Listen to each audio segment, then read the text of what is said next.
Peace, family. This is your brother King Cam, and welcome to another episode of the Campaign TV show podcast where we have real discussions with real people. That's my new intro. So if you see me looking down, then that's why, because I was looking at where I wrote it at, family. But y'all know, man, welcome back to another episode. The link is going to be going out to the text community. So if you are a part of the text community, then make sure that you're checking your phone because you're about to go ahead and get that text. You're definitely going to get that text. And before we get started, let me go ahead and drop the intro video. And then from there, man, we'll get right into tonight's topic. I can't wait, family. This is going to be good. This is going to be real good. Shout out to the comment section already. Make sure that y'all liking and subscribing. All right, let me drop this video. Any leadership that teaches you to depend upon another race is a leadership that will enslave you. Any leadership that teaches you to depend upon another race is a leadership that will enslave you. They gave leadership to our foreparents, and that leadership made them slaves. But we have decided to find a leadership of our own. Not your average nigga, I'm a god out the hood. They can't downplay me, I came up, I'm elevated. I ain't gotta say too much for them to know I'm coming for what's mine. You know they see me in my presence, say they see how I'm coming. Young, but you not just gonna finesse me like you did my peoples. Then back when you said they was emancipated. This ain't that. Your head too big, you feeling yourself. The game wasn't fair, you had the advantage, we wasn't educated. I don't look at you people the same. Nah. Your worst nightmare, my skin tone about them chains. Yeah. Not no circus lion, son, I can't be tamed. You gon' have to kill me, pussy, Toby ain't my name. Y'all still want us think our history started when we were slaves? What? Come on now, talk about them pyramids we made. I was chosen by that man, you know y'all just been running game. The nerve of you acting like I ain't. Yeah. All right, family. So y'all see the title of tonight's show, and if you're just coming in, shout out to the YouTube family, man. We working to focus in 2022. We're gonna be going super hard on building YouTube. We're gonna be super hard focusing on our Facebook family. So for my YouTube people, what I need you to do is hit that subscribe button, smash that subscribe button, because we're trying to get our subscriptions up over there. We don't even have 1,000 over there on YouTube, so we're gonna be really focusing on over there, family. So make sure you smash that subscribe button, light up the comment section, let me know what city and state that you're checking in from. And the Facebook family, I need you to like, share, and I need you to make sure that you comment as well. Let me know what city and state that you're checking in from as well. So I'm going to go ahead and also share this out to as many different Facebook groups that I'm in, because we want to get as many people in here as possible. But you see the title. Well, we're going to be talking about Charlamagne and his recent interview with Vice President Kamala Harris. His recent interview with Vice President Kamala Harris. And this is very important because in that interview, a lot of people might have seen the viral clip that was all over the internet where Charlamagne had asked her about Democratic Senator Joe Manchin, right? And asked who was really running the United States of America. Who's the real president? Is it President Joe Biden or is it Joe Manchin, right? Is it President Joe Biden or is it Joe Manchin? And you seen her response. You know, her response was, no, it's Joe Biden. It's Joe Biden, and I am the Vice President Kamala Harris, right? So that was her response. So we're really going to check into that, because seriously though, family, what I have an issue with when it comes to this is the people in our community who have influence, and they seem to be working on our behalf when they do these type of interviews, when you have these type of people on your podcast and on your platform, and you have an opportunity to ask them the real questions, when you have an opportunity to present the Black agenda to them and you don't use it as that, then that's what I have a problem with. So people like Charlamagne, who have had several presidential candidates on his platform and have had the opportunity to ask the real questions, to, really dig in. If he's really tied to be one to the Black roots and really have a pulse in the community, then he know what some of our speaking points are. He knows what some of the things we have a problem with, and yet and still he's not asking those questions. So that's what I have a problem with this situation again, where he has an opportunity to call Kamala Harris, Vice President Kamala Harris, to the carpet, and the Biden administration to the carpet on the things that they said they would deliver for those who voted for them, and they have not yet delivered. And Charlamagne dropped the ball on that. All right. So that's what we're talking about tonight, family. Okay, so first let me do some shout outs, right? We got Houston, Texas in the building. Shout out to brother Lester Samuel. We got Philadelphia in the building. Walaikum salam. Tony Gary. What's going on? We got North Carolina in the building as well. So we appreciate everybody that's checking in right now. I need everybody to like and share. I need you to like and share this out to as many people as possible. And also, man, shout out to the Black Agenda. Shout out to the Black Agenda. You see, I got the Black Agenda tee on. You know what I'm saying? So shout out to the Black Agenda family. Business partnership, man. We're going to be making some moves here in 2022, family. So while we doing that, man, make sure that you liking and sharing this out. And I am going to show the clip. I'm going to show the clip of Charlamagne and Vice President Kamala Harris exchange. And then when we watch the clip, I'm going to do some commentary on it. All right. We're going to go through the clip and I'm going to do some commentary because, again, Charlamagne has several opportunities to ask the hard questions. He has several opportunities to ask, and present the real Black agenda. Because you have to think about President Joe Biden went to the Breakfast Club or went to and had an interview with Charlamagne and told Charlamagne that we're not black if we don't vote for him. That's what he said. And I'm going to find that clip too. If I can find that clip, I'm going to pull that up. Joe Biden said, if you're not black if you don't vote for me. And then you had a lot of black influential people. You had a lot of the black leadership, like your Roland Martins of the world and, other people, that were my son and Sister Tamika Mallory and, all of these individuals who were pushing for us to vote Democratic, right? Because it was all about getting Trump out the White House. It was all about, we got to get rid of Trump. We got to get rid of the big orange and, vote or die. That's what Barack Obama and President Barack Obama and Sister Michelle was saying, vote or die. All of this different stuff. Everybody was on the Democratic Joe Biden bandwagon. But now when Joe and Kamala are in office, they don't even want to have no conversation with the people that put them in office. If y'all seen where Joe was on the call with all of the black pastors, and that's a whole issue now with black clergy because they understand that they helped to put this man in office and he won't even have a conversation with the black clergy. So now you got your Reverend Al Sharptons of the world reaching out to say, hey, listen, Joe, what's going on, right? But what a lot of the black roots was saying, family, what a lot of the black roots was saying was, why would you trust these people? Why would you think that Jim Crow Joe was going to be any different from any other white man that occupied the White House? Why would you think that? He has his hands and fingerprints all over the 94 crime bill. Do you understand what I'm saying? He's a career politician, part of the establishment. So why would you think he'd be any different than a Hillary Clinton, than a Bill Clinton, than any other Democratic candidates that have ran, any Republican presidents that we've had in office? Remember, the symbol for America is an eagle. It's a bird of prey. And we can get into that because that has some scriptural meaning to that as well. But that's not necessarily the topic tonight. But we understand that there are two wings on the same bird. Say that with me. Say that with me, family. Say there are two wings on the same bird. Two wings on the same bird. So while we are working to try to get the orange out, trying to get Donald Trump out because he was so bad, but at the same time, we're going to put in another white supremacist inside of the White House.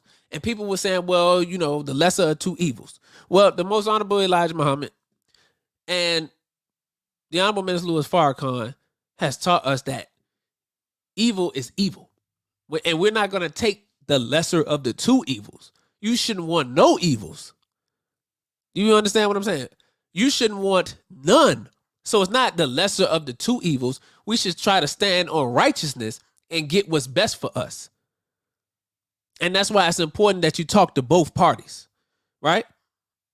That's why it's important that you have a conversation with both parties, because the goal for black people should be, how are we going to get what's owed to us? How are we going to get reparations, right? How are we going to get what's owed to us? So let me go ahead and bring up this video. And then as we watch the video, like I said, we're gonna do some commentary. Shout out to Atlanta, Georgia, that's in the building as well. So let me pull this up. All right. Boom, boom, boom. All right, family, here we go. Here's part of their heated exchange. I want to know who's the real president of this country. Is it Joe Biden? Can y'all hear that? I don't think y'all can hear it. Can y'all hear that? Let me know if y'all can hear that. Biden or Joe Manchin? I'm sorry, I interrupted. I don't think the vice president can hear you. It's Simone. I'm so sorry. How's the sound? She can hear me. Okay, Mary says she can hear it. Okay, cool. Okay, cool. Y'all can hear it. now? All right, let me back it up a little bit then, so we can start from the beginning. Because you got Simone Sanders. We did a podcast on Simone Sanders too, and she came in the middle interrupting. You know, she's the vice president, chief of staff, right?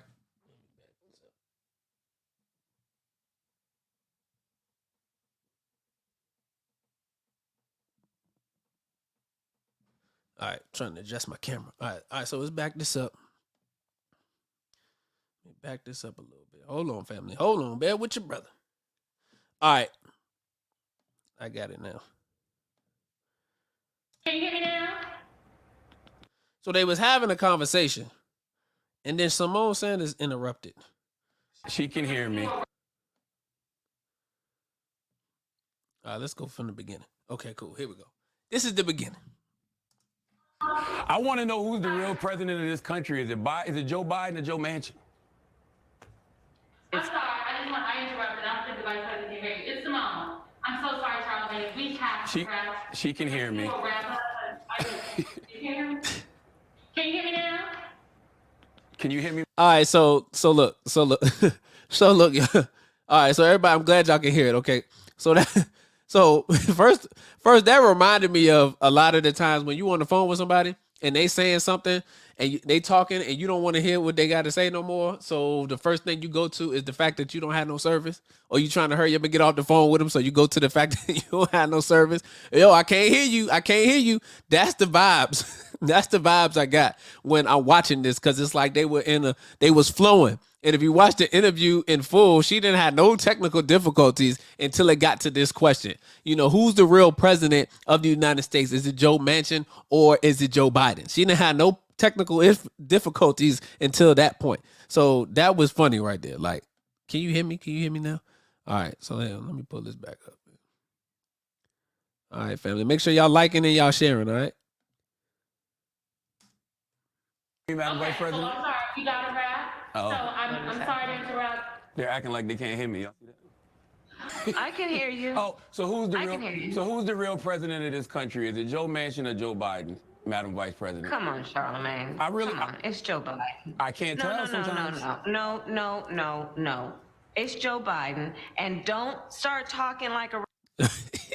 All right, so look. That joint was funny to me because she really got upset though. She really got upset, family, because he asked her, was it Joe Manchin or was it Joe Biden? Now, if we watch the interview in its entirety, he asks her some other questions. You know, he asks her other questions as it pertains to, matter of fact, let me see if I can pull up this whole thing. Let me do that, because that's gonna help us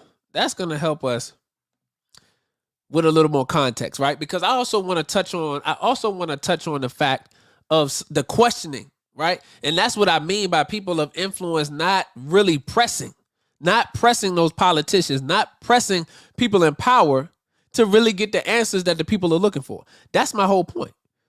So before he even got to this point, he had opportunity to ask her other questions that he did not do. So let me see if I can pull the whole thing up. Okay, here we go. I think this is the whole thing. Yes, this is the whole thing right here. And we're not going to watch the whole thing. But what we are going to do is we're going to listen to some of this questioning that he does so therefore we can get the full context, so you can see exactly what I'm talking about. Because this is it's extremely important, because they have the opportunity to call these people out when they're not doing what they say that they was gonna do. We know,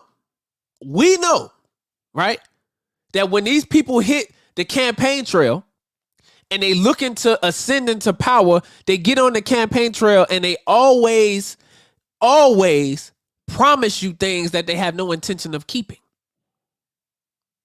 The teaching always has always taught that we love, the question in the lessons is, why do we love the devil? And the answer to that is because the devil gives us nothing.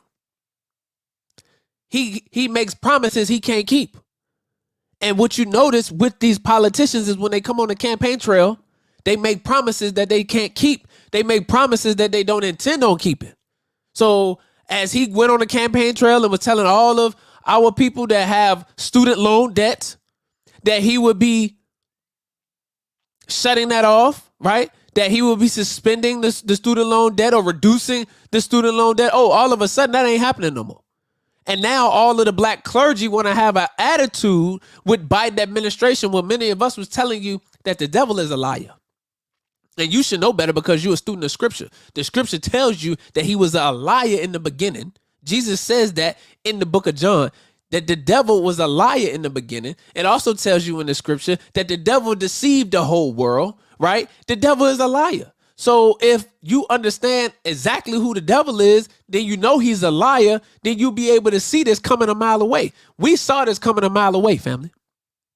We saw this coming a mile away. I need you to make sure that you're hitting the like button, that you're hitting the subscribe button, family, and I need you to comment and let me know what your thoughts are, because we saw this coming a mile away. But nobody wanted to listen to independent black media, grassroots media, whatever it is that you call it. Nobody wanted to listen to that piece. No, you don't want to listen to them. We got to get President Trump out of office because he's the worst president ever. So we got to vote the lesser of two evils. I'm not a particular fan of President Biden and the Democratic Party, but he's better than what we have in the White House now. Look at what you got now. You got mandatory mandates now. You got everybody forcing you to try to get the jab now. You got people losing their job because of this authoritative Democratic regime that's in office now. This is what you got now. Now, I'm no Trump defender. I'm not that. But this is what you got now. This is what you got now. This is why the program of the Most Honorable Elijah Muhammad is so important, because he said that the answer, the best and only answer to the black and white problem in America is complete and total separation into a land or state or territory of our own. That's why the program is so important, because if we listen to that, we wouldn't even have to deal with this. Wouldn't even be having these type of conversations. But because we refuse to separate from our oppressor and we refuse to separate from our master, you want to stay attached to the slave master's children. These are the problems that you cause for yourself. Huh?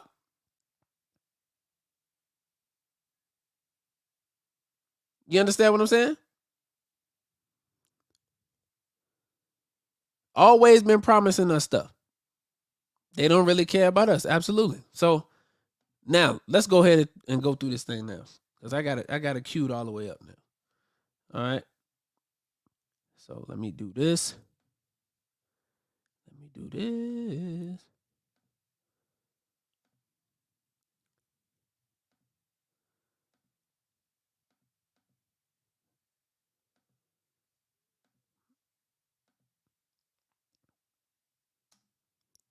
For a God's honest conversation, the Vice President of the United States of America, Kamala Harris.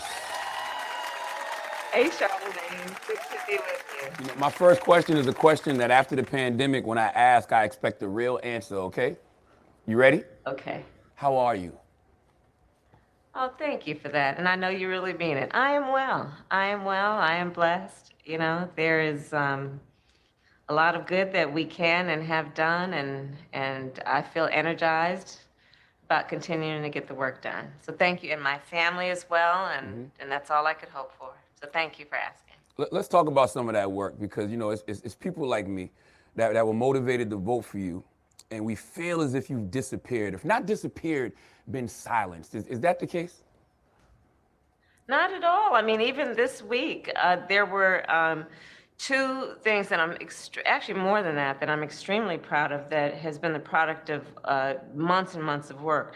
One, something you and I have discussed before, the issue of maternal health. Mm-hmm. So I brought the issue of maternal health to the front stage of the White House for the first time, talking about what you and I have talked about, that Black women are 3 to 4 times more likely to die in connection with childbirth, Native women twice as likely to die, rural women 60% more likely, and we talked about it in terms of, look, this is an issue that needs to be addressed both in terms of the racial bias in the medical health profession, but also we need to address it in terms of the fact that after a woman gives birth to another human being, it's not right to say she's only going to get 60 days of coverage through Medicaid. Okay, so first thing I want to say is you got to listen for the code words, all right? You have to listen for code words, family. I need y'all to pay attention here because Satan is a master at language. He's a master at language. The English language is a language that was created from other languages, right? So he literally put the English language together. It's a lot of English words that are rooted in Latin. You understand me? So being a master manipulator of language, these individuals change definitions and create meanings and definitions for words to help throw you off. Okay? So if you listen to what she said, she talked about the health of Black mothers, right? Black maternal health. She mentioned that. Then she said natives, and then she said rural women. Okay? The thing about this is they never want to allow there to be any issue that deals solely with Black people. So this started out about Black maternal health, but then it slid into Native women. Then it slid into rural women. Well, rural women is code. Is code for white women. That's rural women, right? That's what that stands for. That's code for that. Okay? Then you have Native women, which I don't have a problem with her bringing up Native women, but we don't ever have anything that deals specifically with Black people. Okay?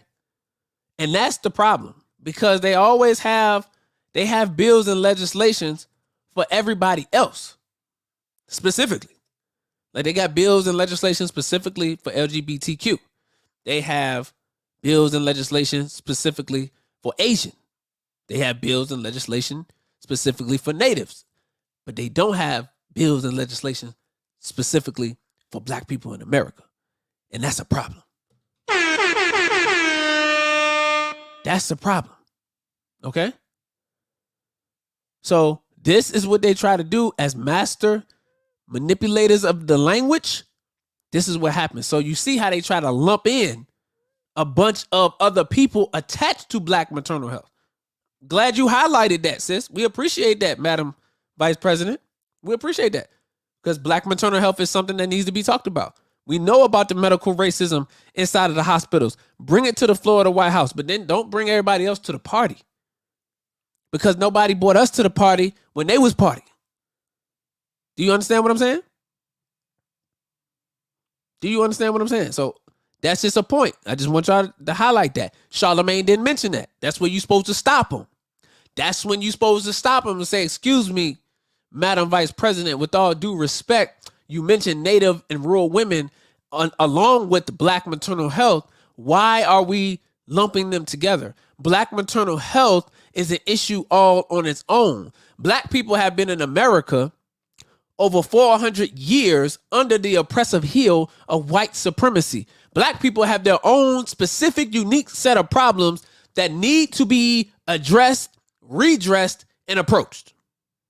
So why haven't your administration taken the steps to do that? Because there was an Asian bill that was passed very quickly on behalf of Asian people when they felt some type of discriminatory practices, oppressive behaviors coming towards them. There was an Asian bill passed very quickly. Very quickly, there was an Asian bill passed. But when it comes to black people, we're a little slow of foot to get anything passed, okay? Charlamagne didn't stop that. So I just wanted to highlight that, family. Let's keep listening. For what she might need in terms of postpartum treatment, whether it be depression or just exams. So we're saying let's extend it for a year. Dealing with an issue that uniquely affects black women, fibroids. You know, we don't talk about this stuff publicly, but black women know that it is a real issue in terms of their health and their life. So we're bringing that to the public stage, and this has been the product of work I've been doing for many years, even before I got to the White House, but bringing it to the stage. Another issue, I just did an event yesterday about lead pipes. Well, look at the issue of lead pipes. What we know is that especially our children who are in public housing and public schools are more likely to be exposed to lead in paint and in pipes. And so we've put through our infrastructure bill a lot of resources into saying, let's clean up those pipes. Let's save the health of our children. And why? Because I've met mothers and fathers all over the country, from Michigan to Ohio, all over the country, who talk about the fact that when they turn on that tap, they are afraid that when they fill that glass of water, they may be filling it with poison.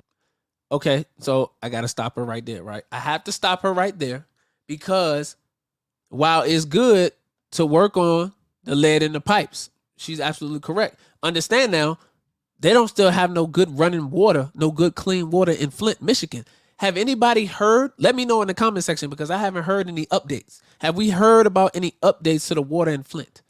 Have we heard about getting any type of help and resources to the people in Flint, Michigan, about them having clean running water? They might have it, and maybe that's why we haven't heard anything. But let me know in the comment section, have you heard of any updates of the people in Flint actually receiving any assistance? Because that's very important. She's talking about the lead in the pipes, and while we agree with that, there are several other issues that concern the health and welfare of our children. Let's talk about these jabs you're trying to force on these children. Let's talk about that, because there are different documented cases of these different inoculations having sterilizing agent that affect women and affect children.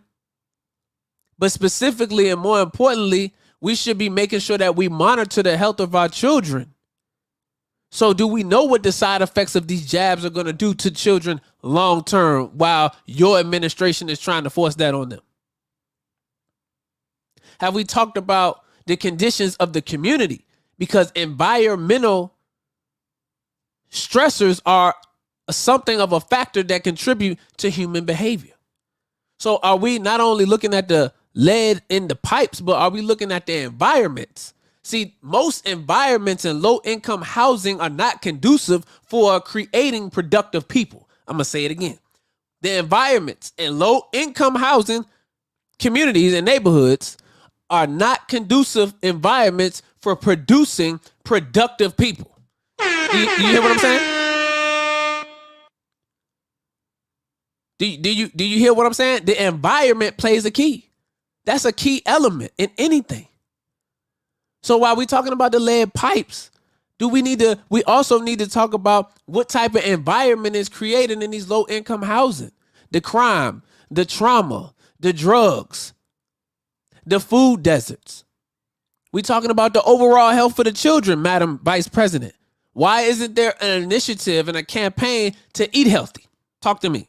Why is there not a campaign or an initiative to eat healthy? Why are we not promoting there being local organic food in low-income communities, in the hood, for better terms, for better words? We're talking about in the hood, in the ghetto, right? In the projects, in where there are majority black people, low-income housing, people that live below the poverty line, the working poor. In most of their neighborhoods, let me tell you what's there, Madam Kamala Harris, Madam Vice President. There is a Bojangles, there's a Popeyes with sweetie sauce. You understand? I mean, with hottie sauce. There's McDonald's with a sweetie meal. That's what's there. That's what's there. A Walmart's there. A Krispy Kreme is there. You got a Wendy's there. You got a Cookout there. You got all that. You got a White Castle in some places. You got all that going on in our low income communities, but nobody's talking about that. Now, it's beautiful that you want the lead pipes, but also we got other pieces and points that have to be highlighted, which can all be under the umbrella of the well-being of our children. Am I right? And now y'all let me know if I'm wrong. Now, I think all of this can be handled under one umbrella. If we're handling the well-being of the children, then we can talk about food deserts. We can talk about the environment that they live in. We can talk about the crime and the drugs that create these different type of environments that produce people who are not producing. Children can't go to school and learn properly if they don't have heat in the homes. Children can't go to school and perform if they hearing gunshots at night, if they hearing all different type of crime and all that kind of stuff happening in the community. Are we addressing that? Now, is that solely, let me tell you something, because I know some of y'all in the comment section will say, well, Brother Cam, that's not the government's duty. Absolutely. Absolutely. It's not their duty. The teachings say, and the minister have taught us that we have to make our community a safe and decent place to live. But if you got resources, please send the resources to us so that we can utilize those resources to make our communities a safe and decent place to live. We would appreciate it. That's what I'm saying. Because there are other factors that also contribute to the health and well-being of the children that are not being addressed. Now, we as a people, specifically the men, have to now step up and assist the women in the raising of the children. And we have to do that by making our community safe and decent places to live, which means we have to now do what the minister asked us to do at 10-10-15, which is get trained by the 10,000 fearless and then stand between the guns and the gangs and the violence, right? And set up conflict resolution centers so that we can reduce the crime. Entrepreneurs, business owners, what we have to do now is create jobs and then hire our own people. Because if you fix the economic problem, then you'll automatically fix the crime problem. I'm going to say it again. If you fix... You don't tell the white man oh, that you... see, look, the minister about to tell you right now how you're supposed to clean it up. This how you're supposed to talk. Matter of fact, this how you're supposed to talk to these different politicians. I'm going to let the minister drop it on you real quick. You don't tell the white man that you're willing to go back and cut no underbrush. We already did that once. Yeah, we ain't doing that. If we have to do it again, that's not progress. Hell no. Exactly. Get out of the cities and the towns. That's what we tell them. Get out. Help you, Bill. Go and find some other state to move in. You move out, we move in. That's it. Now, wait a minute. That's it. Say, oh, come on, Farrakhan, that's a pipe dream. Well, damn, you better put it in your pipe then. Hey, the minister said it. We helped you build these cities and towns. We ain't about to go build no more cities and towns. We done already did that. We already did that once. That ain't progress. Hell no. You get out of the cities that we helped you build. You move out, we move in. See? Y'all ain't ready for that. That's how the conversation really supposed to go, because that's the actual facts. See, you can't come to the table playing with these people. And that's the problem with a lot of these individuals like Charlamagne and all these other people who want to play on the fence. They want to have 1 foot in and then they want to have 1 foot out. They want to have 1 foot in the White House and 1 foot in the community, talking about, you know, how they speaking on behalf of the people, but at the same time, they want to give benefit of the doubt to those who have constantly and consistently had a track record of oppressing us. You cannot play with them. You got to come to them with straight words and teach and talk on the facts. The fact of the matter is, black people in America have built this country. So because we have built this country and the blood of our ancestors, the blood of our forefathers and our foremothers are on this soil, yes, you owe us part of this land. This is why the Most Honorable Elijah Muhammad said that we have to have land of our own, a state or territory of our own. There are 50 states in America. 25 of those belong to us. If we being frank, 25. You at least owe us 25 of the 50 states you got. And the Most Honorable Elijah Muhammad and the minister was nice. They said, give us 8 to 10. Give us 8 to 10 states that has fertile ground, fertile soil, and an outlet to the sea. So matter of fact, just give me Florida, give me Georgia, give me Florida, give me Alabama, give me Arkansas, Give me Louisiana. Give me Mississippi. Give me Texas. You understand me? Give me all that. Give me all that. I'm good. We don't need 25. Just give me 8 to 10. Give me don't give me all. Don't need all that. Just give me 8 to 10. But that's what you owe us. That's the facts. You can't sit up here and keep playing with these people. Oh, well, you know, people like me were motivated to vote for you. Well, people are asking Charlamagne, well, what inspired you, brother? What inspired you to vote for them? I'm trying to figure it out. I watched the same Democratic campaign that you watch. What inspired you to want to vote for them? I'm curious to know, because it was nothing inspiring and motivating about the Joe Biden and Kamala Harris presidential campaign. Nothing inspiring that made me want to vote for them. Nothing that they said that was going to help me want to go to the poll. Nothing. Because the condition of black people in America is still the same. It's still the same. All right. So let me get this. Let me get back to Kamala. And so we're dealing with that because you know why? For our children, half of children under the age of 6, Charlamagne, in America are exposed or are at threat of being exposed to lead. That can stunt their growth. It can have permanent damage in terms of their mental capacity to be educated and literally create brain damage in some cases. What else have we done? Well, I've been working for a long time on saying Black folks need access to capital. Everybody needs access to capital. In particular, when we looked at the pandemic, how many of our small businesses could not survive the pandemic because they did not have the kind of financial support they need. So I just announced what we are doing that is about the $12 billion I got from the Senate and extending that money to invest in minority-owned businesses, knowing that we have great entrepreneurs in our community who just need access to capital and need to stop being told that they're unbankable when in fact they... Okay, so look, so check this out. Because again, the wordplay. So we have to, again, family, if you just joining us here in the Campaign TV Show podcast, we talking about Charlamagne Tha God, his recent interview with Madam Vice President Kamala Harris. YouTube family, I need you to like and I need you to subscribe and hit the comment section. Let me know what city and state that you're checking in from. Facebook family, comment and share and like.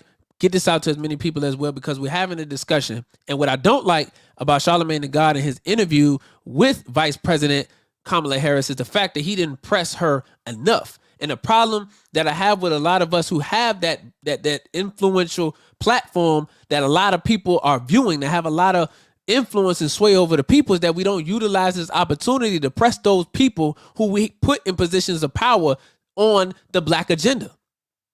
Hence the shirt. See, we don't press them hard enough on the black agenda. And my question is, why? You have an opportunity to do so and you don't. So she mentioned the fact, because we talked about earlier how they changed the language. So they like to throw this word minority around, and they throw this word minority around and they say it's dealing with us. Well, see, the problem is they get away with that because we don't have a thorough knowledge of self.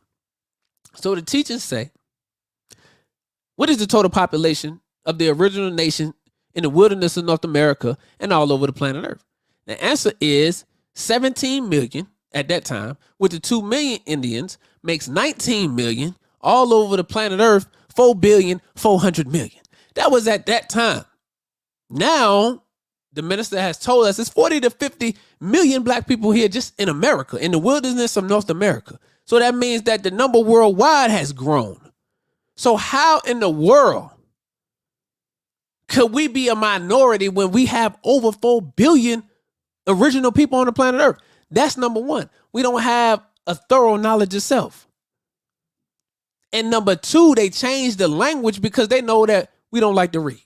Unfortunately, we don't like to read, and we think that the white man's ice is colder. So whatever he tell us is what we rolling with. You call yourself an African, you call yourself a Negro, you call yourself a nigger, you call yourself an African American. I mean, any name that they decide to give you, you roll with. You don't check the original definition of what American was. You don't check the definition of what they changed it to.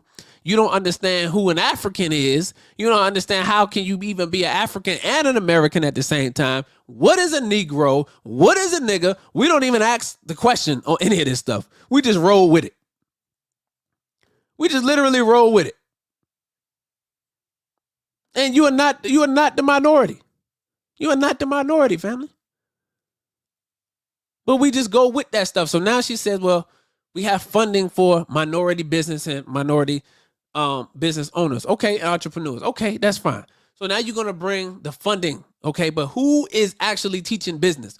The Honorable Minister Louis Farrakhan said that there was a meeting held at the University of Howard University where white men were discussing the education of Negroes. And in that discussion, they said that there were 3 things that they would not teach the Negro. One of those things was the science of business. The science of business. The other 2 was the science of mating and the science of military. Right? This is the 3 things that they did not teach us and said they would not teach us. So with the science of business, if you do not understand the science of business, which means you don't understand the fundamental concept of what business is, then how are you going to ever be successful of it? So my point in bringing that up is, right? My point is, if you don't understand what the full science of a thing is, and the definition of science is this, right? A systematically organized body of knowledge on a particular subject. That's what the definition of science is. So they said they would not teach us the science of business. They're not going to teach you the systematic, organized body of knowledge when it comes to business. They're not going to teach you that. So if they don't teach you the systematic, organized body of knowledge on business, how are you going to be successful? Talk to me. How are you going to be successful if you do not have the proper knowledge? So if you don't have the proper knowledge, them giving you money is not going to help you be successful. Talk to me. They're going to open up funding for minority business owners and entrepreneurs who have not been taught the science of business, and they're going to hold that up as some type of progress, knowing that they have not properly taught you the science of business. So what does that mean?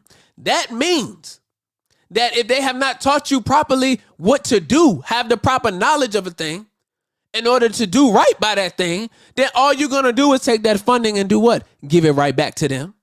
You're going to take that thing and give it right back to them.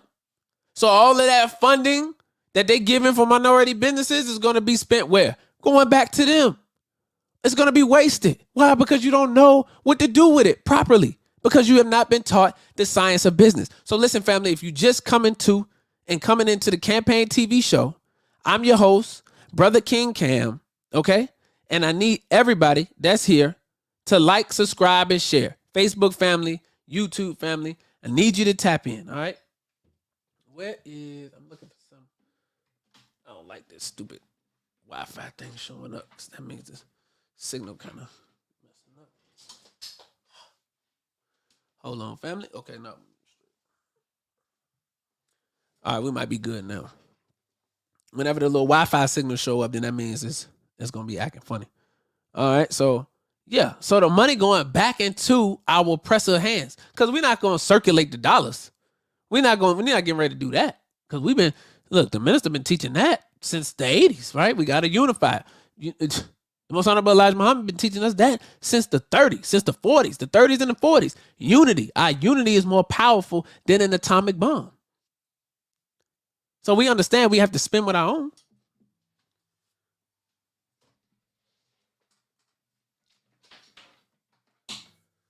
We understand we got to spend with our own. All right? But the question is, are we going to do that? That's the real question. Are we going to do that? Right? Yahweh Israel said cars and jewelry. Yeah, we're going to spend the money. We're going to give it right back to our oppressor. Okay? So let me go ahead and get back to Kamala. And I just wanted to highlight that. And I mentioned that last week, I was at a panel where we have in the state of Georgia, there's a gubernatorial race that's going to be coming up in 2022. So there are seats in Congress that are available, and the governor's seat is coming up for re-election. So Governor Kemp is going to be running again. Then you have David Perdue, who's going to be running for a seat of governor. Then you have Stacey Abrams, who's going to be running for a seat of governor. And then I met some other candidates also in the state of Georgia who's going to be running for the seat of governor as well. And then I met some other candidates from other states. One who was running for Congress in Tennessee, another running for Congress in Florida, and then a brother who's running for Congress in the state of Georgia, right? And on this panel, these are some of the topics that were discussed. And one of the questions that I asked was about business. We talked about entrepreneurship. We understand the importance of business ownership and ownership in general, but are we going to educate the entrepreneurs as well? Are we going to truly teach the science of business? Or are we going to just make funding available, allow people to get loans and things like that, but then the money goes right back to our open enemy? So I need you to like, share, subscribe, comment. Let me know what's your thoughts on this, family. We're going to go ahead and get back to Madam Vice President Kamala Harris. They are brilliant and are doing great things in the community.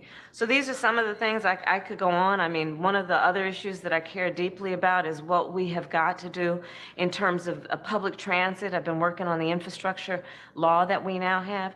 You know, Black folks as commuters, as workers, are 4 times more likely than other workers to go to work on the bus or on the train, on public transit, and we need to improve that. Again, I've been talking with folks around the country. I know personally from having, been a bus rider, that what you see is that in underserved communities, folks are more likely to have to transfer Sis to said get she was a bus to work rider. because there aren't adequate bus lines coming into their community.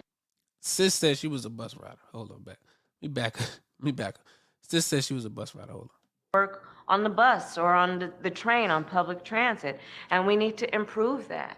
Again, I've been talking with folks around the country. I know personally from having, been a bus rider. Sis said she was a bus rider. Stop the cap. Stop the cap right now. Stop the cap. No bullshit. Sis was a senator in the state of California, but she was a bus rider. Now, I don't know. I don't know, y'all. I was not with Kamala Harris all her life. I know she lived internationally. So, hey, maybe she rode the bus internationally. I'm not sure. Sis said she was a bus rider. Sis said she rode the bus, Or on the train, on public transit, and we need to improve that. Again, I've been talking with folks around the country. I know personally from having, been a bus rider, that what you Stop the cap. Stop the cap right now. Stop the cap. No bullshit. Now, see, this the thing, because sis said she was a bus rider, and okay. But you lied about Pac. You lied about Tupac being your favorite hip hop artist because Pac, when you graduated college, Pac wasn't even out. So you already been documented on that lie that you told, trying to get daggone let us know how black you were. Now all of a sudden you riding buses in your lifetime. You done rode a bus. Okay, so I just. This is what she said. you see is that in underserved communities, folks are more likely to have to transfer to get to work because there aren't adequate bus lines coming into their community. I know that when you are 5 minutes or even 2 minutes late to catch the bus, in certain communities, you might have to wait a whole hour for the next one to come through, which means you're an hour late for work and may be looking at a pay doc or maybe even losing your job. So these are big issues. They take a lot of time. And I'm about saying let's take on the tough issues, but let's do the hard work, which is not just about giving a speech, but it's about actually getting the job done. Absolutely. You get a lot of criticism. You know, more criticism than any VP I've seen in recent memory, but there's nothing you've done on your worst day as VP that compares to, you know, Mike Pence's worst day as VP. But you seem to get crucified for every little thing in the media. Why do you think that is? Well, I appreciate you asking the question, but let me just tell you something. My focus is going to, I can't tell you how many places from Chicago to Charlotte to Detroit where fathers and mothers bring their little girls and little boys up to me and they say, I want to meet Kamala Harris. And then the parent shows me on their phone a picture of their child watching the TV when I was sworn in, right? That's what I... Okay, sis, you getting off topic. That's what sis is off topic now, right? She's off topic, and you got to watch these politicians because they slick. They know how to maneuver through, different conversations, right? So they know how to maneuver through different conversations, and they know how to position themselves to be able to give certain answers. But this is my thing. It's not more so of her answer, but it's really the question that Charlamagne gave her. Like, again, he acts like on podcasts and other platforms to be for the community. Okay. He acts like that. And then he gets on a platform like this and says questions that are not for the black agenda, but are more democratic and liberal in the type of questions that he's asking.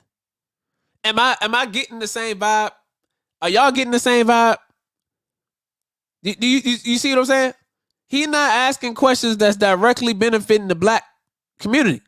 He's not asking questions that's directly affecting us, but he's asking questions that are driven to help propel the Democratic Party and to help give shed a light to or to give ease to the Biden administration. This is, at least that's what it sounds like to me. Because what he asked her was about the criticism that she received. And it wasn't on her worst day. She doesn't have as a worst day as Mike Pence. Right? So there's always that goddamn jab. Like, let me jab him. Let me let him know I'm still rocking with the Democrat. Let me show him I'm still with the liberal. Let me show him I still need that button to the White House. Let me show him I'm still on their team. You see what I'm saying? It's always a jab. It's always a jab at the other side. Like I said, he hasn't yet answered a question specifically on our behalf.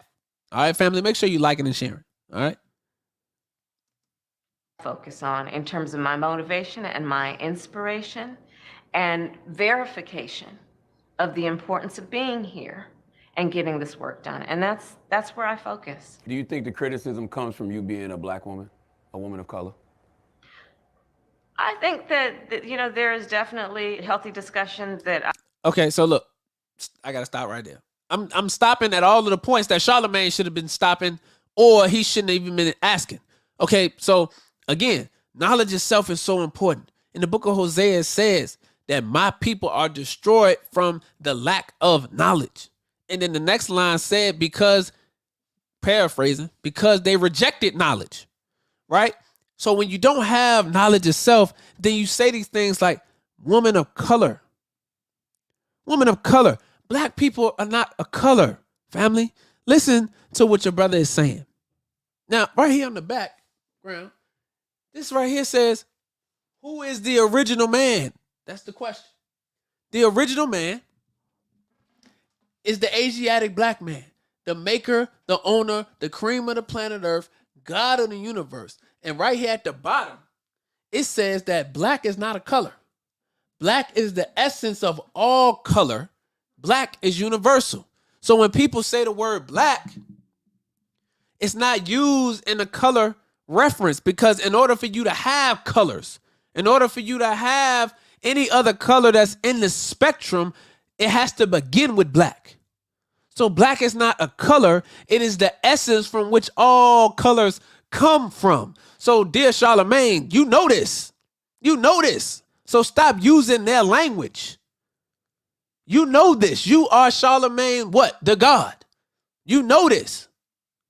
So stop using their language talking about and calling her a woman of color or any black woman for that matter, or any original person, woman, man for that matter, a person of color, a woman of color, because we're not colored people. We're original people, aboriginal people. We're the first people, the mothers and fathers of civilization. Do you hear what I'm saying? And when you understand that, then you won't use their language, and they'll know that you're not going to use their language, and they won't be able to even to pull that stuff on you. We don't change colors. We are the essence from which color comes from. We're not green. We're not blue. We're not red. Those are colors. And they come out of black, which is the essence from all color. Okay? Come on, man. We got to do better with getting this knowledge and stop capitulating to what they want you to say. Because that's all Charlamagne, because Charlamagne knows this. He knows exactly what I just talked to you about. He knows who the original man is. He knows who the colored man is. He knows this. So why even repeat the language that they're using unless they're using you? Unless you a pawn or a surrogate for them and they giving you something in exchange for you pushing their narrative and their agenda. No, we need you to push the black agenda. Shout out to Ken Stevens Jr. I will leave others to have about that, but I'm going to be focused on the work and I will not be distracted. It's okay to say yes. We see it. It's okay. Now, I know you wanted to speak on the Build Back Better plan too, but it seems like once again, Senator Joe Manchin is stopping progress on that. Why? Well, look, Build Back Better is something that the president and I care deeply about. It was our original idea. Even when we were campaigning, it's about saying, look, if first of all, the cost of living is too expensive for too many people. It has been this way even before the pandemic. And we need to bring the cost of living down. So Build Back Better is saying, let's bring the cost of childcare down. That working families shouldn't have to pay more than 7% of their income in child. Sis said that the cost of living has gone up, and the cost of living has been up prior to the pandemic. So she said, let's bring the cost of living down. Then she said, let's bring childcare down. No, let's bring rent down. What are you talking about? Bring rent down. That's what you need to bring down. Bring gas prices down. You understand me? Bring food prices down. That's all. All that is inflation. Let's talk about the debt of the country. Let's talk about the national debt. All of these things have factors in the economy. All of these things have factors in why the cost of living is up. The cost of living is up because inflation is up. Inflation covers the cost of living. And that's because we have not properly handled the national debt. This country is a debtor nation. It owes people. It's 20-something odd trillion in debt. How are we going to be taking all of these bills and infrastructure plans and putting money in them and then dumping money into stuff when we don't have no money? That's like you going to somebody that say they don't have no money. They don't have no money in their bank account. They have $0 in their bank account, and you asking them for $100. How are they going to produce that? And if they can produce it, which means they can go to the ATM machine, put their card in there, ask for $100. If they get the $100 from the bank, then their account goes what, family? What does their account do? Their account goes into the negative. Their account goes into the negative. So how, as a debtor nation, are we producing funds to help stimulate the economy? How are we going to help decrease inflation when we don't have no money? That don't even make sense. I'm just saying. Childcare. We're saying prescription drugs are too expensive. We know, you and I know, I have family members who have diabetes. It's too expensive to pay for insulin, and insulin is the only thing that can save a diabetic's life. And so we're saying bring down the cost so that insulin folks wouldn't have to pay is more not than the only thing that can $35 save a a month for diabetic's their- life. Insulin is not the only thing that can save a diabetic's life. And even though insulin is very important to diabetics, we should be teaching and promoting healthy living, healthy eating. This is the problem with American leadership. You interested in the wrong stuff. You talking about decreasing the bill. You talking about decreasing the bill so that people can be able to pay for or get free medication. Why aren't you increasing the awareness and the campaign on healthy living, healthy eating, getting more exercises. Like I mentioned earlier, eliminating the food deserts. So that now, even though people that have these diseases now, the next generation and the generation after that don't continue in the same way. Why? Because disease is directly connected to diet. Disease is directly connected to diet and mental health. And because mental health is shot in America, because people work too many hours, they stress the hell out. Like you mentioned, the cost of living is up, inflation is up, black people in poverty, is a whole bunch of traumatic incidents that happen to black people on a regular. You got police terrorism. You got all this kind of stuff going on, domestic terrorism. You got Kyle Rittenhouses running around here. You got people shooting up schools, all this kind of stuff going on. So the mental health is shot in America. And then the diet is poor. You got McDonald's on every corner, Popeyes, Bojangles, Chick-fil-A, Cookout, White Castle. You got all that Krispy Kreme, Dunkin' Donuts. You got all that kind of stuff going on. Poor diets, glazed donuts and donuts with sprinkles on them, fake cheeseburgers, fake chicken. You got, you know what I'm saying, GMO processed food. You got all this stuff going on, and you talking about insulin. That's why people on insulin. That's why people on blood pressure medication. It's why people have these diseases. Because of the lifestyle, the American lifestyle, the American diet is a death style. If I don't have a degree in politics and I know this stuff and it's not hard to fix, we're not asking you to get us from the ground into outer space. It doesn't require a higher level of mathematics, Madam Vice President. And Charlamagne, as the interviewer, should be able to say these things respectfully, because these are real issues that real people have to deal with. You understand what I'm saying?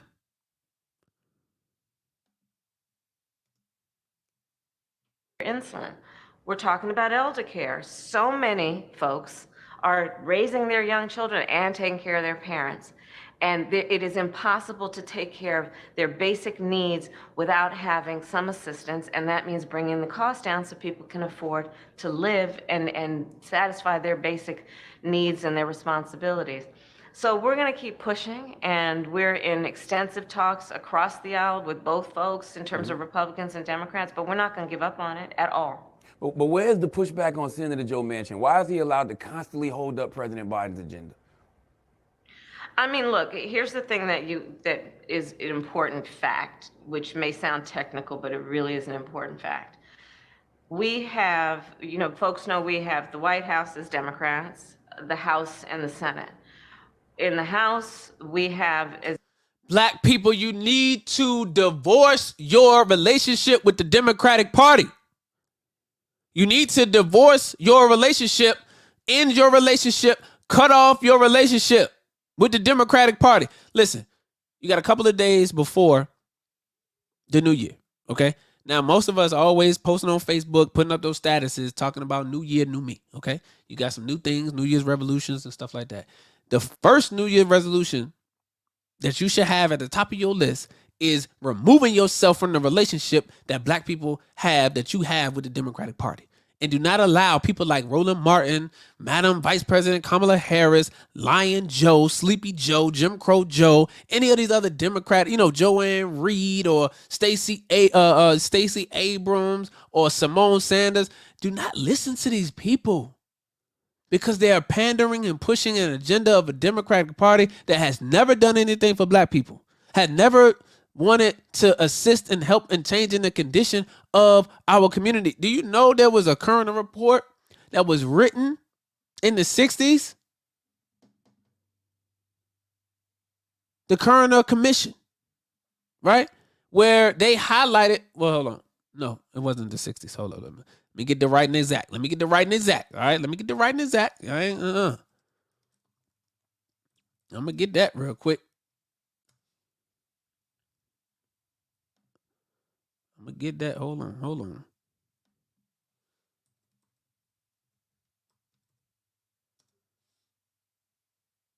Hold up, family. Hold up. I don't know how you spell it. The Coroner Commission. I don't know how you spell it because I want to get the exact same. I want to get the exact same, the exact date, right? The cur.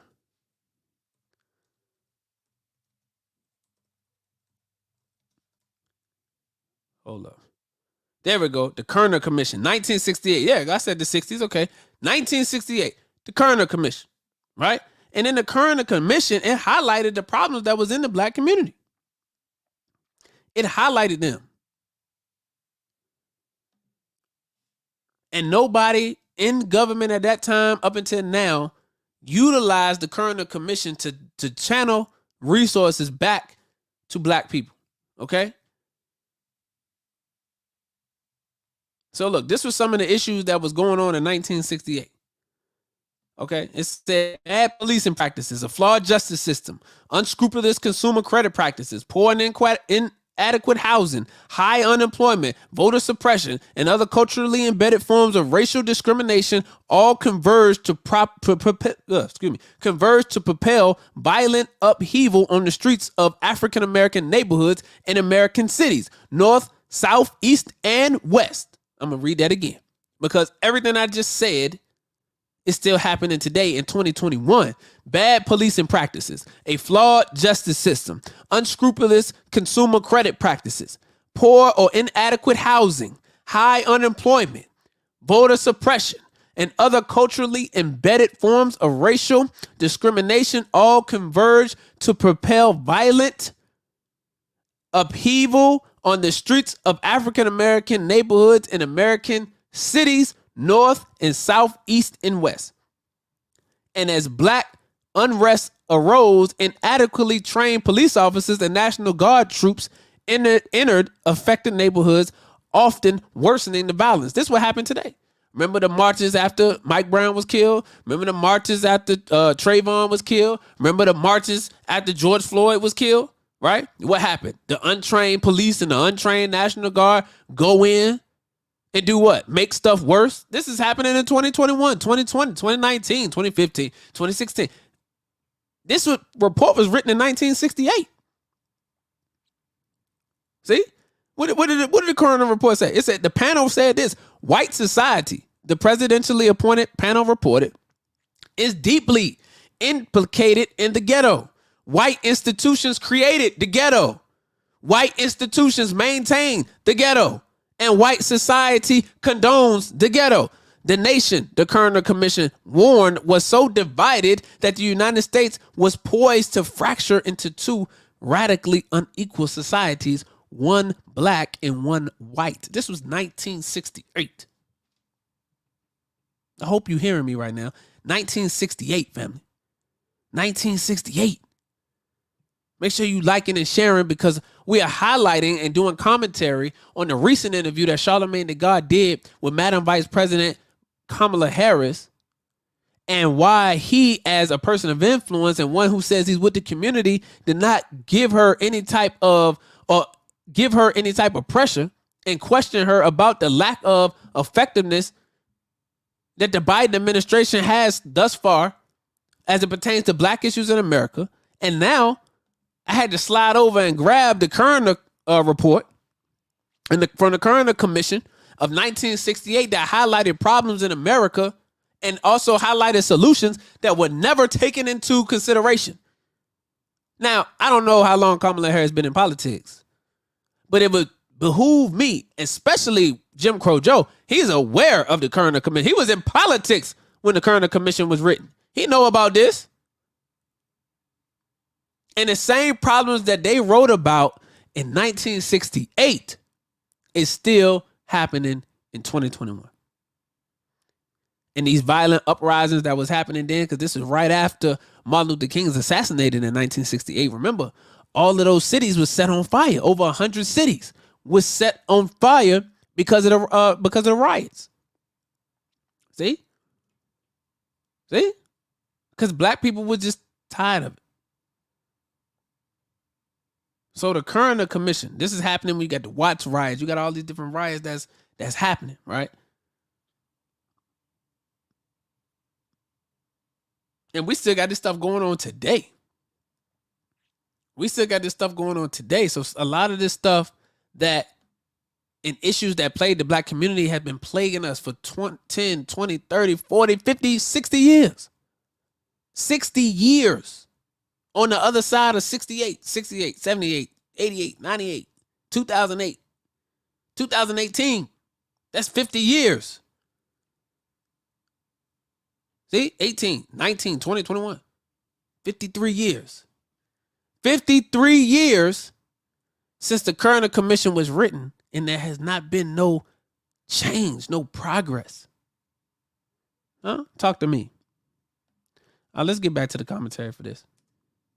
As Democrats, a majority, I believe as of today, it's by 3 votes out of hundreds of people.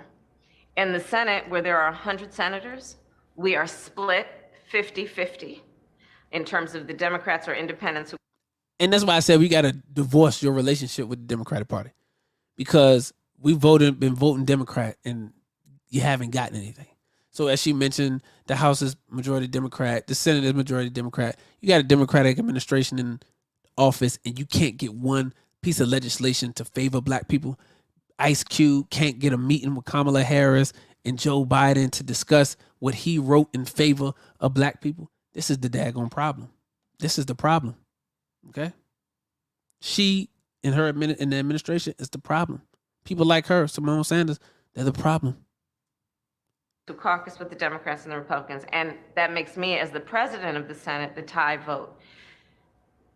Every vote matters, especially in the Senate, and we have to listen to the voices who represent their districts, and so that's what we do, and then we negotiate. Some people said we would never get the infrastructure deal done, but we got it done. Some people said we couldn't get the American Rescue Plan done, which was $1,400 checks for folks, where we expanded the child tax credit. A lot of the way we did that was also informed by some previous work I did to say, people have to pay, parents have to pay the bills every month, so let's get them the child tax credit in payments every month so that they can get through the month. We got that done. Some people said it couldn't be done, but it takes negotiation, and that's what we have to do. Sometimes it is frustrating. Some people say watching sausage get made, you think that's difficult? Well, watch a bill get made. It's frustrating, and sometimes it's just not pretty. At what point do we, stop being politicians and just be real with the American people, Madam Vice President? Because we know Joe Manchin is ruining this country. The stuff he's holding up progress on are hurting people. They're hurting black people in particular. If Democrats allow Joe Manchin to continue to do this, how do you convince black people to come out and continue to vote for y'all? He's holding up progress. We know this. Hey, Charlamagne, here's the thing, though. That's why I said what I said. Black people should not continue to go out and vote for Democrats. I don't care what Roland Martin tell you to do. I don't care what these other black so-called community activists tell you to do. Do not go out and do that, because it makes no sense. Make them earn your vote, family. Do not just go out and vote because somebody told you, number one, and don't go out and vote because the lesser of two evils. That don't make no sense. Make them earn your vote. Make them earn your vote. And one thing that my sister, Tamika Mallory, mentioned when I had her on the platform is that we have to start doing our research on the candidates early, though. That's our fault. We can't wait till the year of presidential election to try to start to get familiar. You start to get familiar with those who are positioning themselves now for a presidential run, and make sure that you get involved in research and put your vote behind the best person qualified, not party allegiance, okay? And also, as we know, state and local is where the power is at anyway. We get all hyped up and revved up about these federal elections, but the power is in the state and in the local. I think it's a mistake to try and think about this only through the lens of Democrats versus Democrats, when the fact is Republicans are consistently and unanimously standing in the way of progress. Very true. No, Democrats stand in the way too. It is my recollection that not one voted for the American Rescue Plan. No, but y'all got the mandates. It is my knowledge that we couldn't get them to even agree, not one. Mandates is not progress. To debate on what we were trying, except maybe Lisa Murkowski at some different points, to debate what we need to do on voting. Couldn't get, because of Republican opposition, the George Floyd Justice and Policing Act to get up for a vote. It was something I helped write with Cory Booker. So let's put the emphasis where it really needs to be, which is how is it that today in this year of our Lord 2021 in America, that on some basic issues like upholding our democracy, we can't get bipartisan support and therefore can't get it through. You go back to Reagan and Bush. There were Republicans during those eras and even before who voted to extend the Voting Rights Act. And now we can't get anybody to stand up and say, this is about our democracy. Let me tell you something. I start every single day reading the Presidential Daily Brief.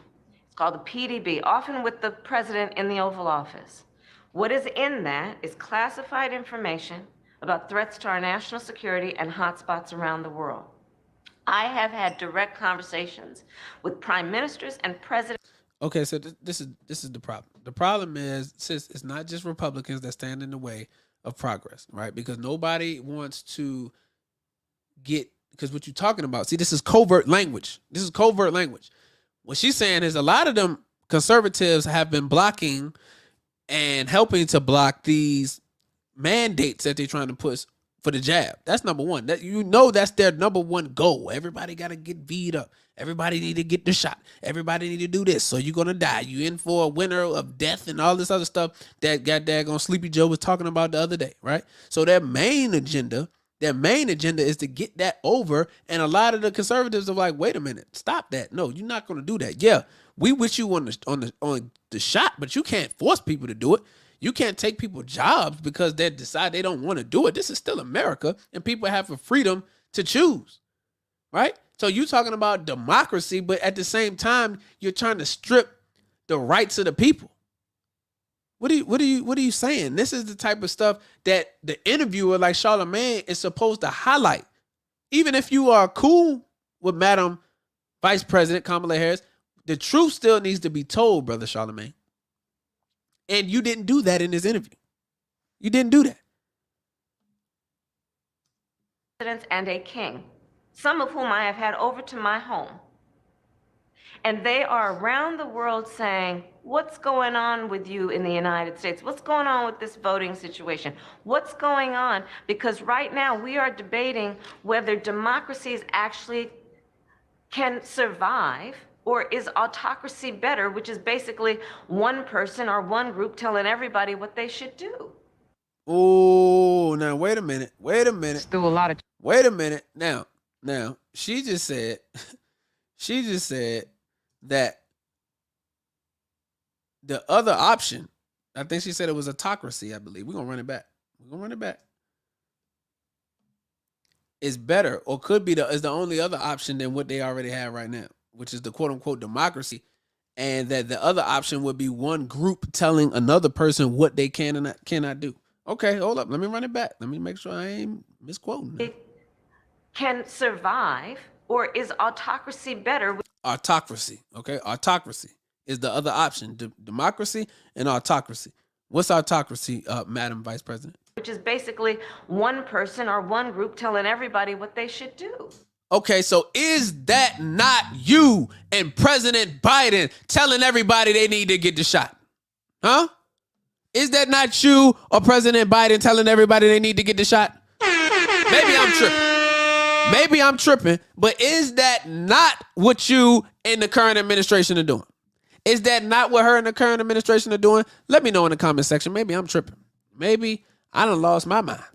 Maybe I'm not maybe I don't know what autocracy is. And based on her definition, she said that it's one person or group telling other people what they should or can and cannot do. Aren't you, again, telling the people what they can and cannot do? Did you not threaten the jobs of people because they decided that they did not want to get inoculated? Did you not threaten the ability for people to go shopping at grocery stores? Have you not been threatening people's ability to travel? Have you not been threatening people's ability to work and make a living for their family because they did not do what you want them to do? Huh? I mean, this stuff is hypocritical. So we got to tell her what, y'all? We got to tell her what? Stop the cap. Stop the cap right now. Stop the cap. No bullshit.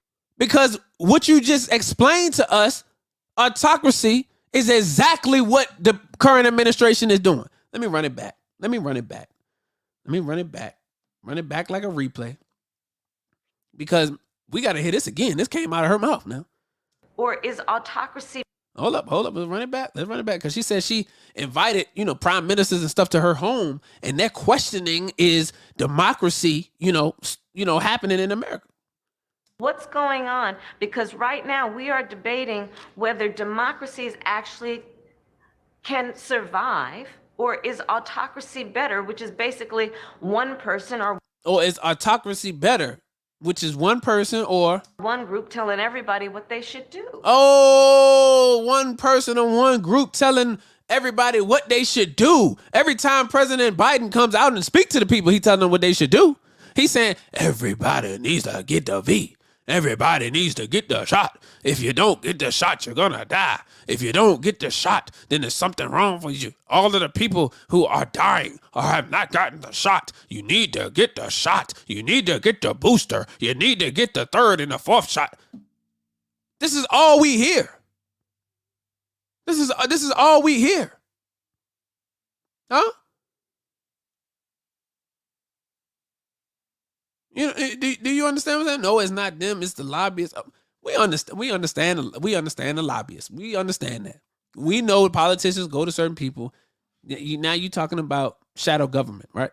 So we understand that. We talking about the Rockefellers, the Rothschilds, all of that kind of stuff. Okay, so we understand that element.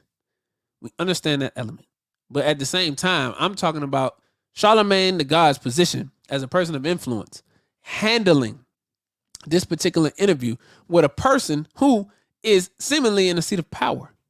So, I wouldn't expect Charlamagne to address the shadow government while he's talking to Madam Vice President Kamala Harris. I wouldn't expect him to address that subject. And while we are discussing that, yeah, you're absolutely right. And the only way that you circumvent that is through what? Economic withdrawal. Because the only way the lobbyists play a role in that is because of their grip they got on the economy. But we don't have to participate in this economy. If we circulate our own dollar and withdraw from this economy and spend our money with our own people, build our own economy, we ain't got to deal with them. Separation. That's what we need to do. If we want to go down that route, then that's what needs to happen. Okay, but solely focusing on Kamala Harris right now and what Charlamagne didn't do. That's where we at right now. This is what's at stake right now for America. And you can tell I'm a bit frustrated, more than that actually, that people are making this into a partisan issue instead of stepping up to say, save our democracy. And that means stop messing with people's right to vote like they're doing in Georgia and Texas. And this is so much bigger and generational impacting. And people have got to come together, and they need to be held to account, which is what you always do. We need to hold people to account. And that includes looking at the Republican Party. I agree. Where do you stand? I agree Republicans are blocking progress, but when I think about it, it's like we went out, black people, we voted, got Democrats in the White House, got Democrats the Senate, but it seems like a Democrat, Joe Manchin, is always blocking progress. Like if there's no hope in making Joe change, like why not say that so at least we know who the problem is? Because I feel like you get villainized the way I feel Senator Joe Manchin should, me personally. In the media, you get villainized for silly things like earbuds when he's actually stopping progress. Why not just tell people that so we know who the problem is? They're pointing the fingers at the wrong people. Because I'm telling you, I'm literally, the problem is we have right now in America a party, I'm not talking about all Republicans, but the Republican Party that is drawing a line and basically standing in the way of what is in the best interest of all the people. On the issue of voting, for example, and I can't talk about this enough, on the issue of voting, this is about everybody's right to vote. We're not telling people who to vote for. All right, so look, we're about to go ahead and get to the part where they was when she tried to act like that she couldn't hear Charlamagne and Simone Sanders jumping in and talk about they had some technical issues. We about to get to that point in a minute. But I want to address something that Sister Janice mentioned in the comment section about the fact that there are people who have not gotten the shot that passed away. Absolutely. We're not naive to believe that, the virus hasn't taken people who are unV'd, right? The virus has taken both V'd and unV'd. That's one of the biggest points. You have people who have actually caught the virus recovered. You have people who have caught it who did not recover, right? Those who had the shot and still died from it. People who didn't have the shot that still died from it or recovered from it. So the shot is not necessarily putting you in a category of one or the other. And the fact that we don't know enough about this, on top of the fact that there is an overwhelming push to get everybody to get this, is problematic. That's the problem. That's the problem. That's the problem. That's the whole thing. If you want to make it available for people, that's fine. But the issue is not making it available. The issue is you mandating. You saying you can't work here unless you get that. You saying that you can't go to this school if you don't get that. You can't eat in this restaurant if you don't get that, or shop at this grocery store. That's a problem. That's dictatorship. That's autocracy based on what she just said. Right?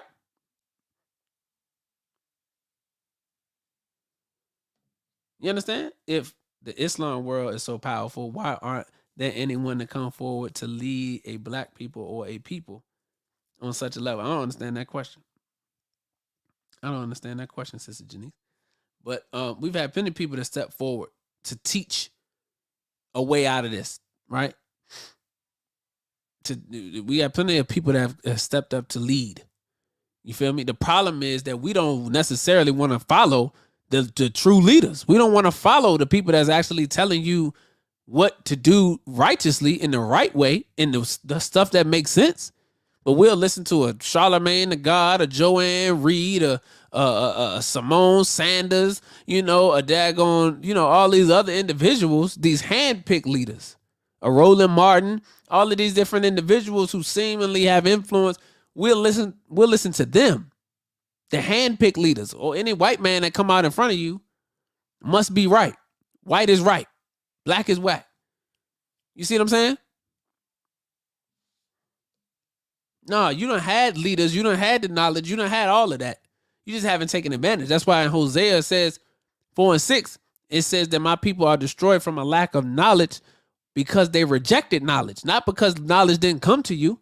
The minister been teaching among us 40 plus years. Huh? He been among us teaching how to resurrect the people mentally, spiritually, physically, all of that. He been teaching that, what you need to be able to come up out of this. But we rejected that. So because you rejected it, that's what you get. Now you got a Joe Biden administration. That's what you get. Ain't nothing you can do about that. That's what you get. Now, let's go. Come on, Kamala. Let's get to this. Her and this technical difficulty. In places like Montana, blame, and then who is doing that? Let's not forget what happened on January 6th. That's right. There was a mob that attempted a coup that with force and violence took over our nation's capital to prevent the declaration of an election where the people have voted.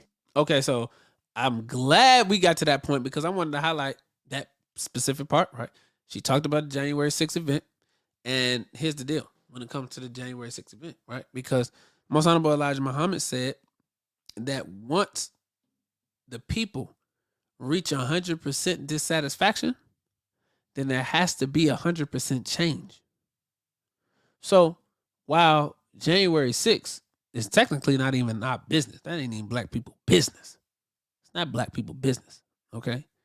But if you're looking at it and you're giving a perspective, then that is not the proper way.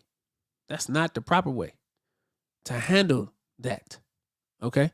We're not supporting that by any means, and this is all fair use, using this video to Facebook and YouTube, so don't be trying to snatch this down because we are under fair use. We're doing commentary on this video. I had to throw that in there too.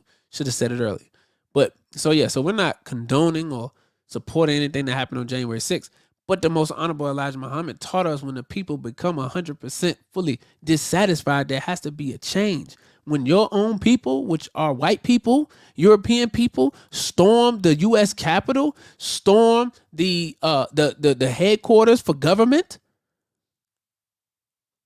and like she said, with force and violence because they were dissatisfied, that means that leadership is not doing something properly. Because the people now have resulted to violence. They've resulted to violence because they don't know anything else to do. That means the leadership is poor. So when you bring up, so I would suggest to the vice president, right? You should look inwardly. Leadership should. Congress, senators, look inwardly on what have you done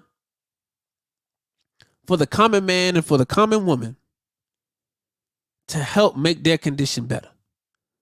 Make the 85% better. And if you can't find more pros than cons, that's a problem in leadership. That's a problem in leadership. Okay? Yeah, our leadership is poor because the people don't support them. So that's why you got to be leader/entrepreneur, right? You can't just be one thing. You have to make sure that you generate your own streams of revenue, because leadership, when it comes to liberation for our people, is not something that's financed by the people. That's why you got to write books. That's why you got to, that's why you got to have different events around different things to generate some type of capital so that you can be able to fight and be free from the system.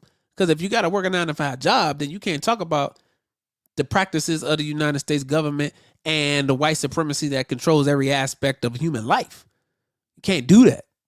So it's important that the people are financing those who speak true.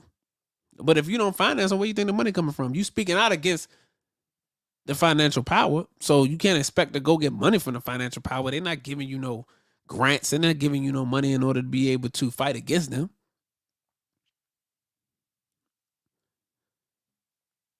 So how do we get there as the masses of people? I'm glad you asked that, Sister Janice. We get there as the masses of people by not repeating the stupid statement that black people are not a monolith. Because when you say that, that gives the green light for people to continue to be in tribal mode. That black people are not a monolith, but that don't mean that you don't get on code for certain situations. Certain situations demand that we get on code for no matter what you believe. No matter what you believe, that ain't the point. We on in unison and in sync for this particular situation. And that's the problem. We're not in unity and we're not in sync on separating from the slave master children. We're not in unity when it comes from departing from this system. Some of us want to save this. This house is burning, and some of us want to save the burning house. Some of us have already left the burning house, and we're trying to build a new house. Some of us are running to try to save the burning house. That's why we can't get on the same page. That's why we can't get on the same page. So until somebody is bold enough to say that to all these leaders running around here doing their own thing, oh, black people not a monolith, everybody don't fight the same way, everybody battles ain't this, and everybody don't fight the system the same way. That's why we can't get nothing done, because energy flows where focus goes. See? Energy flows where focus goes. So wherever your focus is where the energy is going to flow. And the reason why we can't get nothing complete as a people is because our focus is all over the place. And it's because we ain't on code. Huh? Yeah, we not on code. So let's do this. All right, let's go. We got to move. Because I don't want the camera to die. So let's go. Come on, Kamala. These are the things that are happening, and I send a check with it every month. Got to get to this part. And that's real. Oh, we got a little commercial here. Come on, commercial. This year has been Stressful. but then I found Headspace. It only takes a few minutes to start feeling. For what we got to do to I agree with you. They're very serious. Who's the superhero that's going to speak against Joe Manchin? No. I want to know who's the real president of this country. Is it Biden? Oh, here you go. The moment we all been waiting for, family. So listen. If you just joined the Campaign TV show, I'd like to thank everybody that been here since we started. We've been doing the commentary on Charlamagne Tha God, his recent interview with Madam Vice President Kamala Harris, why Charlamagne Tha God needed to be addressed about this performance because it was piss poor. And shout out to the YouTube family. Shout out to the Facebook family. This right here is the particular instance, though, where he asks her about Senator Joe Manchin and who's really the president of the United States of America. Okay? And this is where she starts to acting like, she starts to acting other than herself. That's what I'm going to say. The minister taught us we're not going to call nobody no names, but she acted other than herself. Okay? So she starts to act real mammy-ish. She starts to act real, coonish. She starts buck dancing for Zaddy Biden. This is what's going on. So look, check this out now. He says he want to know who really runs the country. Is it Joe Manchin or Joe Biden? Look at her response. Is it Joe Biden or Joe Manchin? I'm sorry. I interrupted. I don't think the Vice President can hear you. It's Simone. I'm so sorry, Charlamagne. We have to wrap. She can hear me. Look. Now, you see Simone Sanders. I mentioned her earlier, a couple of times earlier in the commentary about Simone Sanders, right? She works for Vice President Kamala Harris, and now she's trying to interrupt the interaction. Charlamagne asked her, okay, so what's really going on with Senator Joe Manchin and Joe Biden? Who really running the country? Because right now, Joe Manchin look like he really is bossy up there on Capitol Hill. So what's really the deal? And this is Simone Sanders. I don't know what she got going on, jumping in the camera, trying to close the interview down. And as my sister Vicky Dillard mentioned earlier on another podcast show that she did addressing this particular subject, they did the exact same thing to Charlamagne before. President Joe Biden did, where he tried to close down the interview quickly before Charlamagne was done. So you see the disrespect that President Joe Biden has and those attached to this administration have as well for people in our community, okay? Because they just disrespecting Charlamagne at this point. Can you hear me now? Can you hear me, Madam Vice President? So I'm sorry, we got a wrap. Oh. So I'm sorry to interrupt. They're acting like they can't hear me. Look. She like, wait a minute. Simone Sanders like, nope, don't ask that question. We're not prepared to answer that question. Charlamagne, we was not expecting you to say that, and we're not prepared to answer that. I don't know what Kamala gonna say, so we trying to wrap. See? There's one point where he asked her a good question. He asked us a good question at this point, at the end of the interview, and you see Simone Sanders, she deflected. You see her goddamn gonna come in there blocking. All right? Look. Now look at Kamala Harris. Look at her response, though. Look at her response to Charlamagne. I can hear you. Oh, so who's the I real? can hear you. So who's the real president of this country? Is it Joe Manchin or Joe Biden? Look at this now. Look at her response. Madam Vice President. Come on, Charlamagne. Come on, Charlamagne. Come on, Charlamagne. Look at it. It's Joe Biden. I can't tell sometimes. No. It's Joe Biden. Look. It's Joe Biden. Come on, Charlamagne. It's Joe Biden. Now look how she raised up on Charlamagne. She about to raise up on Charlamagne. Look. Let me run it back real quick. Look. She about to raise up on Charlamagne too. Look. Manchin or Joe Biden, Madam Vice President. Come on, Charlamagne. Come on. It's Joe Biden. I can't tell sometimes. No. It's about to Joe raise up on Biden. Charlamagne. And don't start talking like a Republican. She rose up on Charlotte. She like, don't start talking. You seen that? About asking whether or not he's president. Do you think Joe Manchin is a problem? It's Joe Biden. Look, she couldn't even get it out. And it's Joe Biden. And it's Joe Biden. Boy, I have never seen. I don't think I've seen somebody buck dance like that. That was a strong buck dance. For real. And I'm Vice President, and my name is Kamala Harris. And the reality is, because we are in office, we do the things like the child tax credit. Check this out. She was Kamala Harris. Boy, let me run that back. Because she's... No. She fixed... Look, she fixed Charlamagne, boy. She fixed him. Come on, Charlotte. Like soldiers say, come on, Charlotte. Look at this. She can set him straight. Asking me about Joe Manchin. Manchin or Joe Biden? Look, he said, "Who's the real president? Who really running the country?" Oh, so who's the I real? can hear you. So who's the real president of this country? Is it Joe Manchin or Joe Biden, Madam Vice President? Come on, Charlamagne. I really- Come on. It's Joe Biden. I can't No, tell no, sometimes. no. Look. It's Joe Biden, and don't start talking like a Republican. Look, she about bucked asking up on whether or Charlotte. not he's president. Do you think Joe Manchin is a And problem? it's Joe Biden. Look, and I'm vice president. And my name is. It's Joe Biden. It's Joe Biden. Get it straight. Get it straight. That's Joe Biden. You're not gonna disrespect Joe Biden. I'm his, and I'm Kamala Harris. Look, hold on. Kamala Harris. Yeah. And the reality is. Yeah. Straight up. She set Charlotte got him together. You not Can you hear me now? Can you hear me, Madam Vice So President? I'm sorry. You got it right. look. She got Charlamagne I'm sorry to on. interrupt. They're acting like they can't You hear me. cannot look. Do not come for white people against these boot licking black looking people. You can't come for white people like that. Charlamagne made a wrong move right there. Charlotte is calling. He been calling Kamala ever since then. He been trying to get himself back together because he might have been shut out on that one. They probably like, Charlamagne, we did not discuss that. This was not a part of the interview when we talked prior to. So what is your deal, brother, buddy? That's not helping the Democratic agenda. You not looking good. You was too black. You asked me a real black grassroots question, and that's not what we was here for. And Simone Sanders peeped it though. That's why she was trying to cut it short. She knew what was coming. She peeped it. I can hear you. Oh, Look, so she who's gets the Charlamagne real? together. So who's the real president of this country? Is it Joe Manchin or Joe Biden, Madam Vice President? Come on, Charlamagne. I really- Come on. It's Joe Biden. I can't tell sometimes. No. No. It's Joe Biden. And don't start talking like a Republican about asking whether or not he's president. Do you think Joe Manchin is a It's problem? It's Joe Biden. And it's I'm Joe. vice president. And my name is Kamala Harris.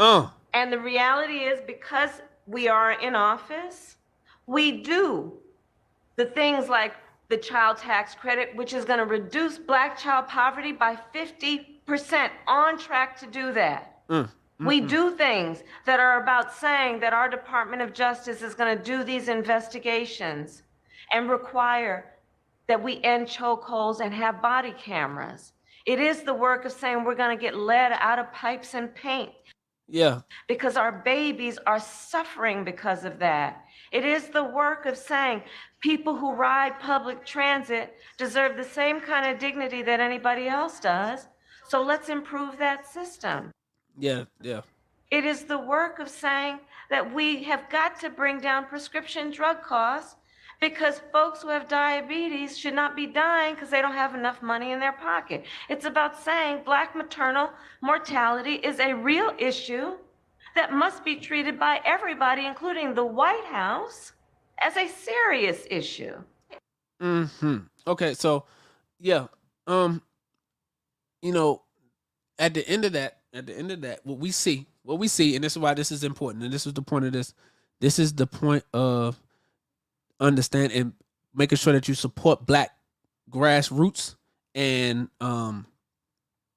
platforms like this, because at the end of the day, people like our brother Charlamagne have a allegiance towards people like Madam Vice President Kamala Harris, and when he stepped into a black grassroots question, like a real question, then you saw the response that she gave back to him. This is from the exact same person who said that they would never do anything specifically for black people. That's her words. She said she would never do anything specifically for black people. So because we know and have her on record for saying that, then we kind of understand where she's coming from, family. And that's why you got to be on point and really study what's going on. Because at the end of the day, we have to educate ourselves and we have to be proactive instead of reactive. We have to see those who are speaking truth, study and learn truth, and activate. We have to grow our own food. We have to start to educate our own children. We have to take them out of these school systems. We have to learn how to preserve life for ourselves. We have to stop sending our women to these hospitals to have children. We have to stop doing all of these things. We have to start doing these things that I mentioned, because it's important as we start the great migration, right? As we start to separate ourselves out of this system, we have to take the money that we have and we have to start to circulate the dollar, because these people don't care about us. Like Michael Jackson said, they don't really care about us. Kamala Harris, bless her soul, Sleepy Joe, those people are not there on behalf of black people. And my sister wanted to dive deeper into the shadow government. We understand that those families are not working on behalf of black people because it upsets white supremacy. They are part of building the system, or architects of the system that have allowed them to reach the amount of wealth that they have today. So anybody or any organization that disrupts that system is a problem. Is labeled a hate group. It's labeled anti-Semitic, or disinformation doesn't, or is a bigot or a hater or anti-Semite. All of these different terms that they like to throw out for people who speak truth. That's just what it is, family. That's just what it is. Okay? So we're going to go ahead and close the show down. But this is very important because people like Charlamagne had to be put on notice for this poor behavior, this poor performance that happened until the end. He asked a real question in the end, and then you saw the reaction that he drew from her by asking that real question. But that's why the grassroots and those who are really active in the community, those who they ban off social media, those who they tell you to stay away from, you need to be listening to more, because those are the people who threaten the system of white supremacy. We're not fighting a particular person, family. This is a system. White supremacy is a system, okay?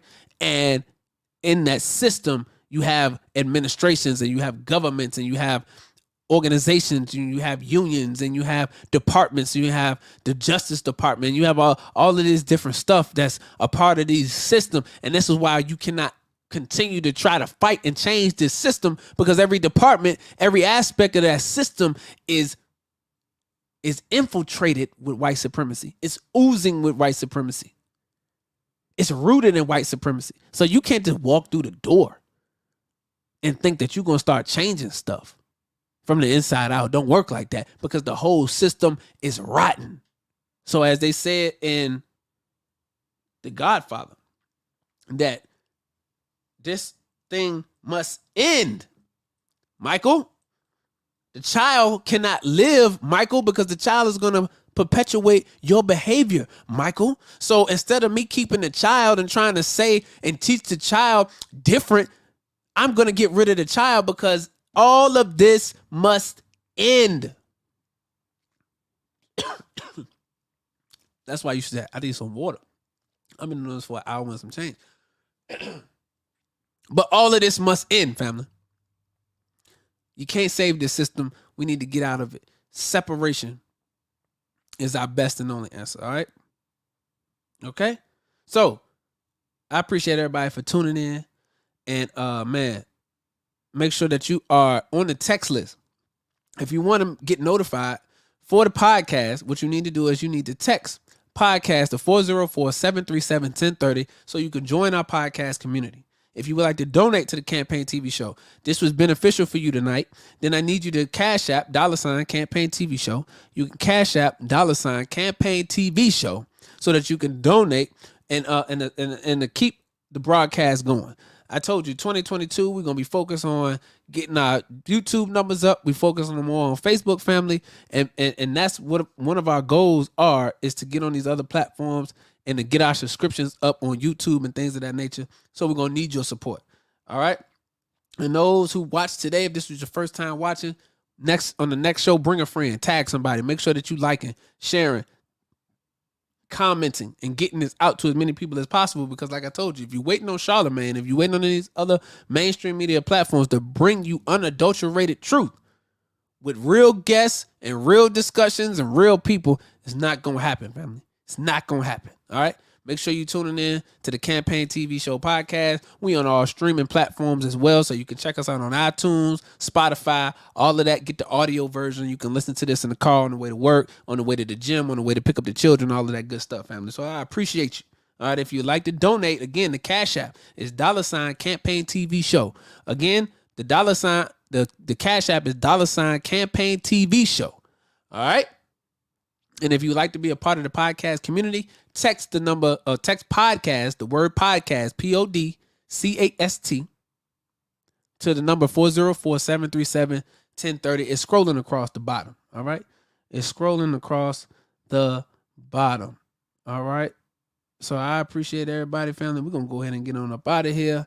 I am your brother, King Cam. And make sure y'all follow me on all social media platforms at Brother King Cam. All right.